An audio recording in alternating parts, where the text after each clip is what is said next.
Hello friends, now let's discuss Robert Frost's poem Mending Wall as part of our 5th week. We will see the objectives, look into the life and writings of Robert Frost, read the poem Mending Wall and discuss it with reference to the theme, form, language and literary devices.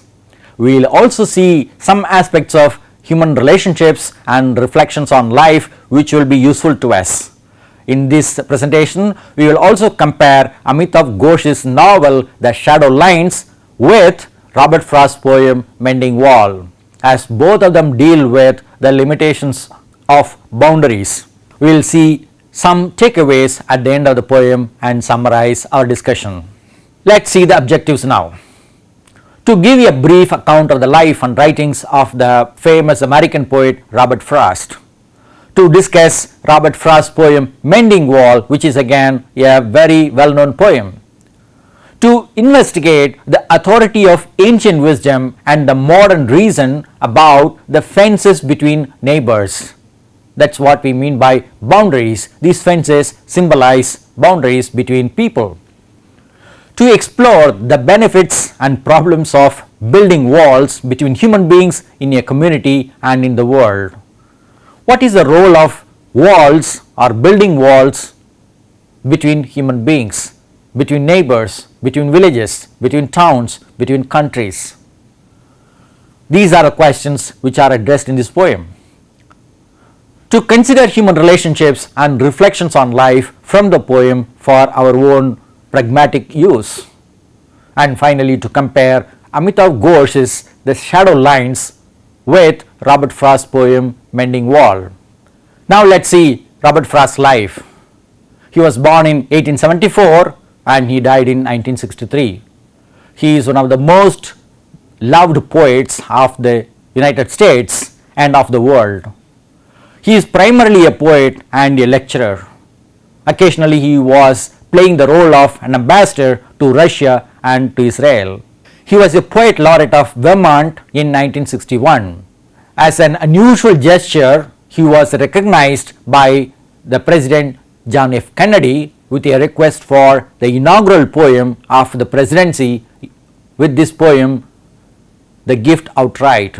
Frost won Pulitzer Prize 4 times in his lifetime. Unfortunately, he missed the Nobel Prize. We have 2 quotations from Robert Frost which will be really useful to us. Many of you may have asked this question, what is education? You might not have found some useful definition. Here is one. Education is the ability to listen to almost anything without losing your temper or self-confidence.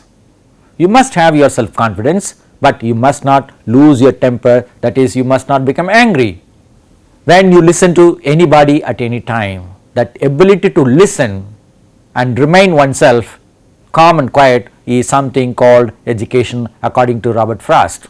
The next quotation goes like this. If we couldn't laugh, we would all go insane. Laughter is a sign of humanity. There is no point in being serious all the time, angry all the time, oppressed, depressed all the time. Laugh, as Davis has said in his poem Leisures. Robert Frost is primarily a poet, so all his volumes are about poetry, beginning from A Boy's Will, North of Boston, Mountain Interval, New Hampshire, West Running Brook, The Lone Striker, A Further Range, In the Clearing. We have an essay which was actually an introduction to his collected poems published in 1939. This is called The Figure a Poem Makes. Any lover of Robert Frost would be happy to read this essay. We just quote one line from this essay. It says, a poem begins in delight and ends in wisdom.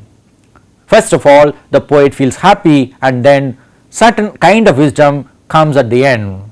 And a reader of Robert Frost would also go through the same process of beginning in delight and ending in wisdom. Now let's come to the poem Mending Wall, which we have chosen for discussion in this course.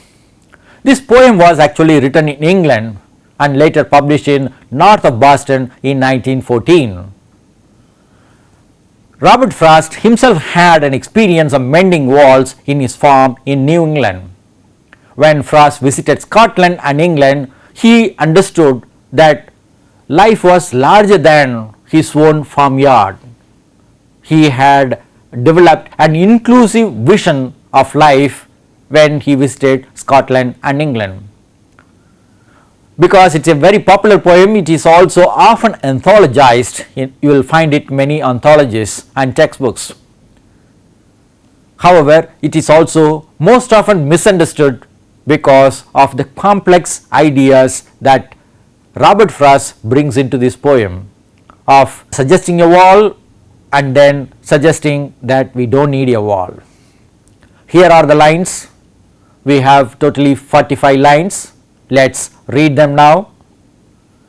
Something there is that doesn't love your wall, that sends the frozen groundswell unread and spills the upper boulders in the sun and makes gaps even two can pass abreast. The work of hunters is another thing. I have come after them and made repair where they have left not one stone on a stone, but they would have the rabbit out of hiding. To please the yelping dogs, the gaps I mean. No one has seen the maid or heard the maid, but at spring mending time we find them there. I let my neighbor know beyond the hill, and on a day we meet to walk the line and set the wall between us once again. We keep the wall between us as we go to each the boulders that have fallen to each. And some are loaves and some so nearly balls, we have to use a spell to make them balance. Stay where you are until our backs are turned. We wear our fingers rough with handling them. Oh, just another kind of outdoor game. One on your side, it comes to little more. There where it is, we do not need the wall. He is all pine and I am an apple orchard. My apple trees will never get across and eat the cones under his pines, I tell him. He only says, good fences make good neighbors. Spring is the mischief in me, and I wonder if I could put a notion in his head. Why do they make good neighbors? Isn't it where there are cows? But here there are no cows. Before I built a wall, I would ask to know what I was walling in or walling out, and to whom I was like to give offense. Something there is that doesn't levy a wall, that wants it down. I could say else to him, but it's not else exactly, and I would rather he said it for himself. I see him there bringing a stone grasped firmly by the top in each hand, like an old stone savage armed. He moves in darkness as it seems to me, not of woods only and the shade of trees. He will not go behind his father's saying, and he likes having thought of it so well. He says again, good fences make good neighbors. There are two people in this poem, largely narrative with a dramatic situation. There is a speaker and there is a neighbor, and they meet often, at least once a year, to mend their walls between them. We have the thematic contrast here between freedom and boundary. When we put up a wall between two neighbors, our freedom is curtailed. We can't go beyond the boundary. And we have this freedom and boundary represented by modernity and tradition. Tradition says it is better to have a fence around your farm, but modernity says, what is the use of a wall between two farms? Break the walls, have more freedom to meet each other. We also have the contrast between faith and doubt. Faith in the modern case and doubt in the olden ancient wisdom. There is also knowledge and ignorance. If you know that there is no need for a wall, you can remove it. Wall is required because of the ignorance, because of the dark thoughts that somebody else would come into our farm. We also have logic and illogic contrasted within this poem. The logic of argumentation by the neighbor who believes in his father's wisdom. At a higher level of politics, we also have isolationism and internationalism. America had this policy of isolating herself from the rest of the world, and there was also a compulsion for America to keep in touch with the rest of the world, to cooperate with the rest of the world. So in a sense, this poem also deals with America's own problems, not only of the problems of two neighbors. We also have the contrast between rural and urban setting. That rural person, the neighbor who borrowed this idea from his father, believes that it would be good for him to have the wall, but the educated modern urban speaker would not like to have the wall. Anyway, however, finally he cooperates with the neighbor and mends the wall every year. We also have the contrast between plain meaning and cryptic meaning. Plain meaning is about the two neighbors, whereas the cryptic meaning is about all other neighborly relations between states, between human beings from different parts of the world. A critical study that we referred talks about the contrast between Athenian philosophy, democracy, and the Spartan wisdom. Athenian philosophy says that there is no need for a wall, but the Spartan wisdom says there is a need for wall. We should not go beyond tradition. Those of you who are interested can look into it and learn more about how two states in Greece lived in the past like this, Athens and Sparta. Now let's look into the formal analysis of the poem. This is actually a poem in blank verse, which means unrhymed iambic pentameter. There is no rhyme scheme, only iambic pentameter is used in this poem. This deals with a fluid and chaotic life. The order is imposed by the old wisdom. This is actually a pastoral poem because it is set in a rural setting in a farmyard. This poem has a narrative element because the speaker tells a story of Mending Wall every year. There is also an argument between the speaker and the neighbor. That's why we have the element of argument within this poem. Actually, there is no stanza or there is no verse paragraph. All the 45 lines are presented to us in a continuous text, almost resembling the wall that the speaker and the neighbor build every year or mend every year. We have this speaker and the neighbor, they converse with each other, and that's why we have this dramatic situation.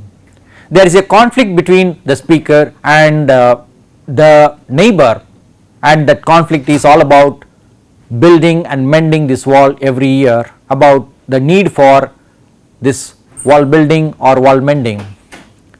Because of these dramatic situations, we can say that the form of the poem is like a dramatic monologue because the neighbor doesn't speak. Everything is spoken by the speaker himself. So the speaker comes into the picture and he describes the whole scene, and responses of the neighbor are given by the speaker himself. So we have a speaker, we have a listener, we have an occasion. These three characteristics make the poem a dramatic monologue. Now let's see the linguistic analysis of the poem. We can start with the title itself. There is an ambiguity in the title itself. Mending wall can refer to mend a wall. It also can refer to a wall that mends itself, that is, it breaks itself every year. The reason is not known to anybody, maybe due to the weather, maybe some rabbit has gone into this, made some hole, or some hunter might have made this repair. So we can find this ambiguity within this poem, which is well discussed by the poet. The speaker uses all kinds of pronouns like I, we and he.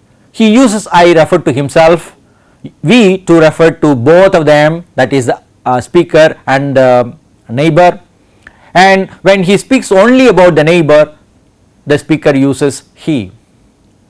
The speaker does not address the neighbor directly with you. That's why the neighbor, though presented in the poem, is somewhat absent. There is a language which is similar to the colloquial speech of the people. We have some simple, compound and complex sentence structures throughout the poem. The tone of the poem is informal.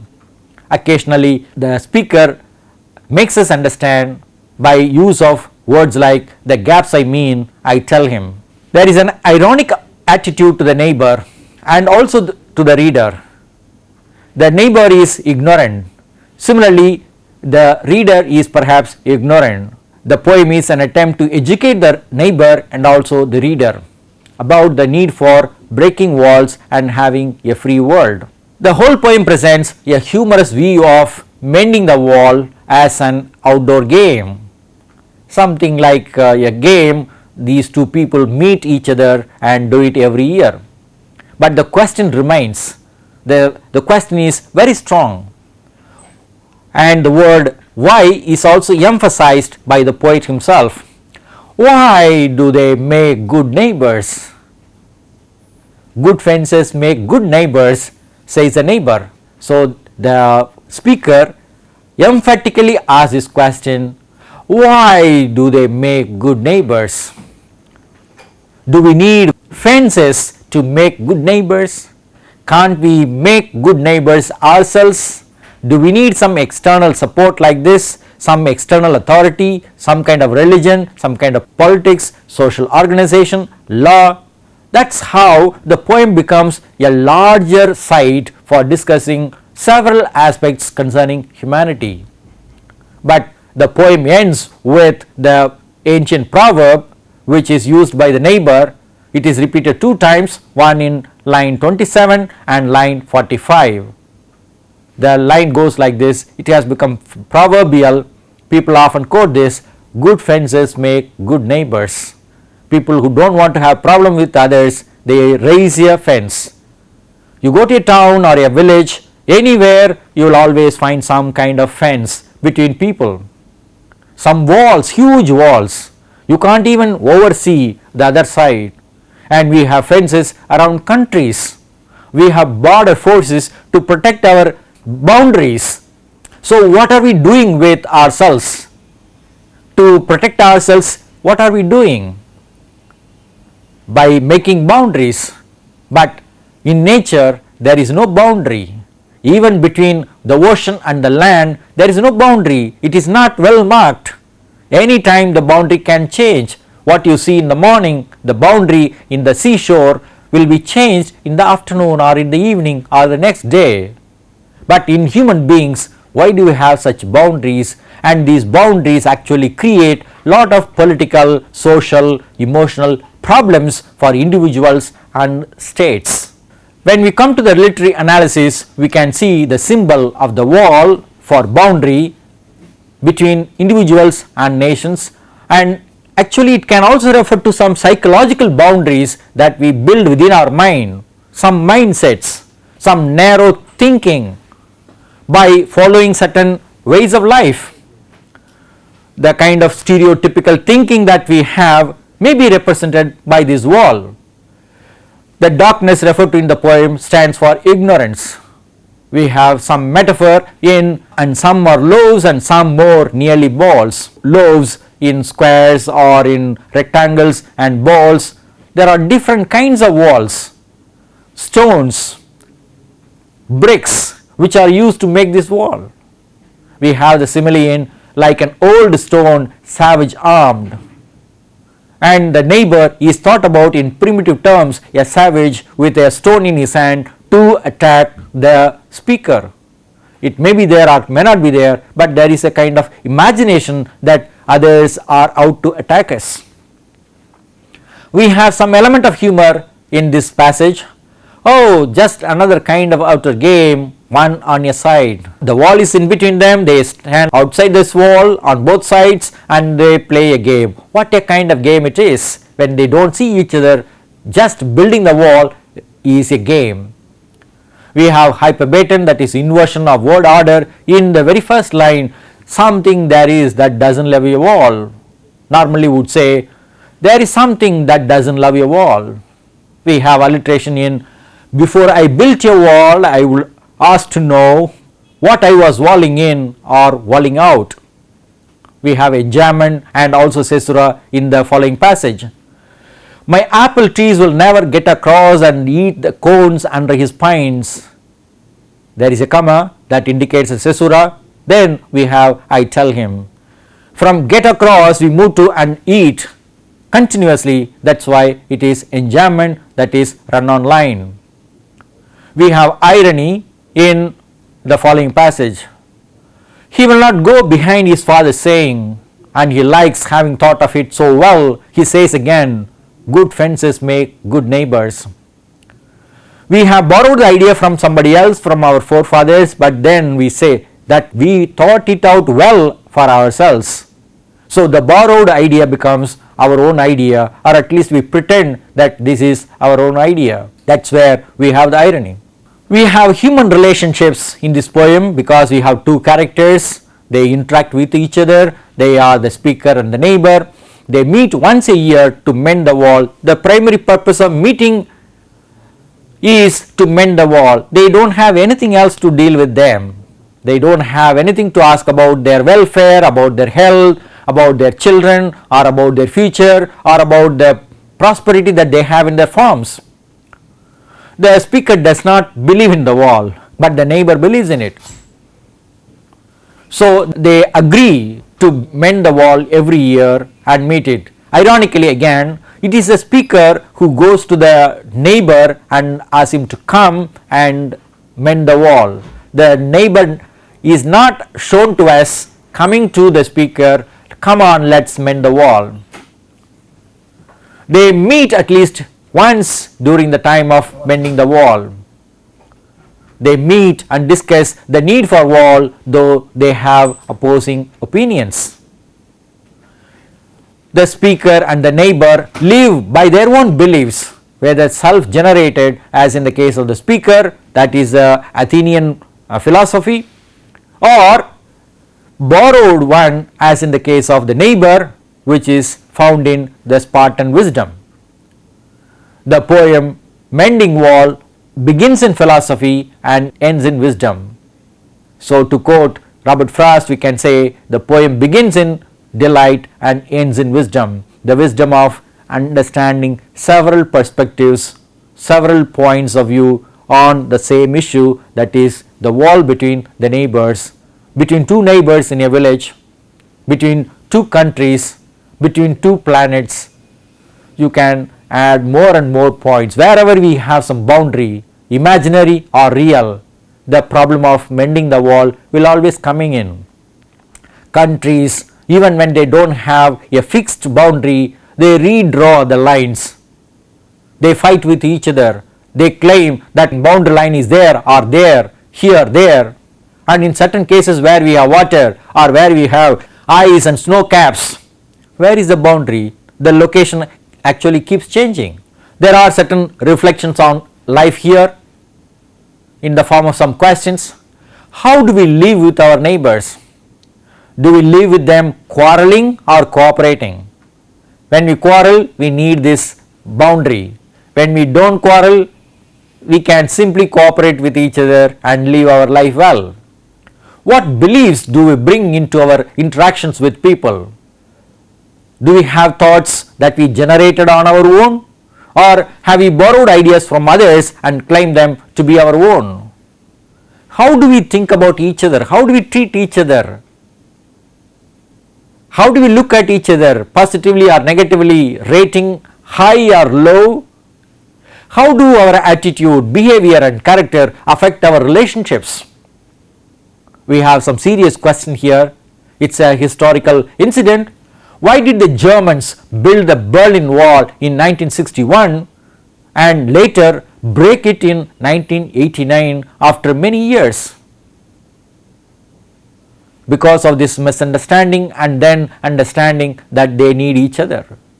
Again, we have a recent example. Why did Donald Trump attempt to build a wall between the US and Mexico? There are many considerations, but nothing human. That is the whole problem. When the great consideration is human, then there is no wall at all. There is no need for a wall at all. Then we have the general question, why do people and countries have border disputes, spend millions and billions of trillions of rupees in terms of so many forces deploying and fighting with each other, creating new nations, creating new boundaries. Now let us compare Amitav Ghosh, an Indian novelist, with Robert Frost, an American poet. Amitav Ghosh was born in 1956. He has written a number of novels. He is well known for this Sahitya Academy award winning novel The Shadow Lines, published in 1988. This novel deals with two neighboring countries, particularly India and Bangladesh, with reference to UK. That is why these three countries are brought together here. This novel deals with the division caused by religious problems in Bangladesh. People from Bangladesh flew to India and some of them went to UK as well. The border line between India and Bangladesh is something like an imaginary line, that is a shadow line, not a real line. Because of this clear understanding, Amitav Ghosh advocates internationalism. There is no need for borders between nations if we have better understanding of each other. He gives a vision of a truly diasporic and global village in this novel, The Shadow Lines. That is where this humanitarianism or humanism triumphs in literature. When we come to Robert Frost, we can see The Mending Wall, published in 1914, the same century, 20th century. The 20th century is full of creating borders and redrawing the borders, confusions between people, two world wars, Vietnam War, Gulf War, so many other problems facing humanity. We have the simple case of two neighboring farmers coming to terms with each other, building a wall in New England village. Here these two people are divided by tradition. One believes in tradition and so he does not want to change his tradition, and that is why they meet every year and build the wall. Robert Frost, here in the local context of the poem, advocates freedom in a village. However, when you expand it metaphorically, figuratively, symbolically, Robert Frost shares his desire for a free and peaceful world without borders, a world without borders. That is what we have in several social movements in our world, like Doctors Without Borders. That is a great movement in our world. Doctors helping people anywhere, everywhere, at any time. We are human beings created without borders, but we have now built so many borders around us, religious borders, political borders, social borders, educational borders, gender borders, boundaries we have created, and we operate in certain ways and we do not want to change. We do not want to see reality. We do not want to accept the different kinds of perspectives that can be there. What are the takeaways from this poem? We can build, maintain and break walls with mutual understanding and respect for each other.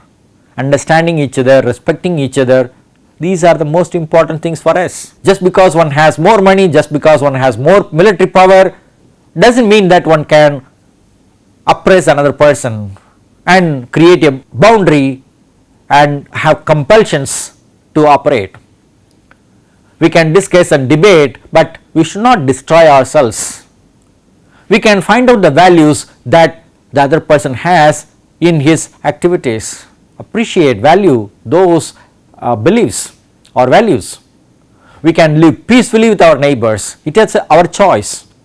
Peace or war is ultimately a matter of choice for human beings. We can create a set of rules, ideas for harmonious coexistence. We can create rules or ideas, but basically as members of the common society, the global village, we have to understand our role, what we can do, what we should not do. Such ideas are simply presented to us by A.G. Gardner. Just because I have two hands does not mean that I can walk on the road just like this. On the Rule of the Road is a famous essay. Similar idea we can find in this poem as well.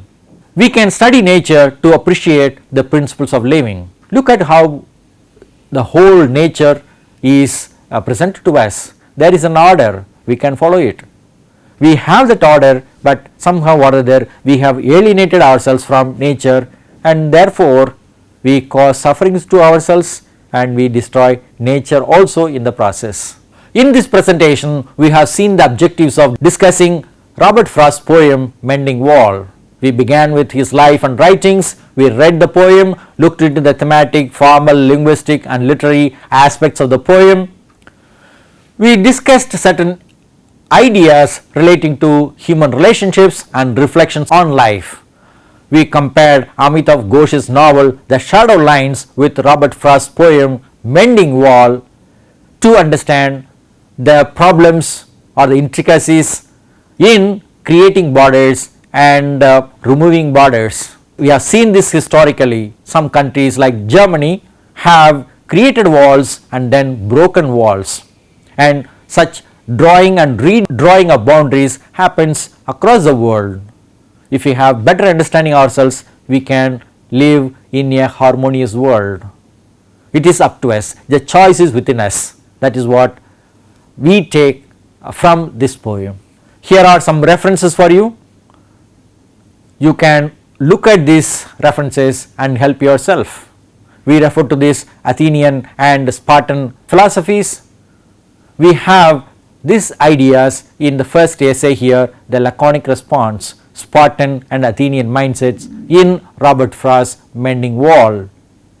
You can get this article from this journal Literary Imagination. All of them are available on the internet. Hope you will get them and have an occasion to read at least one or two of them. Help yourself, mend your mind. We can say mending our mind is a theme of this poem. Mend our mind and mend our body and live our life happily. Thank you.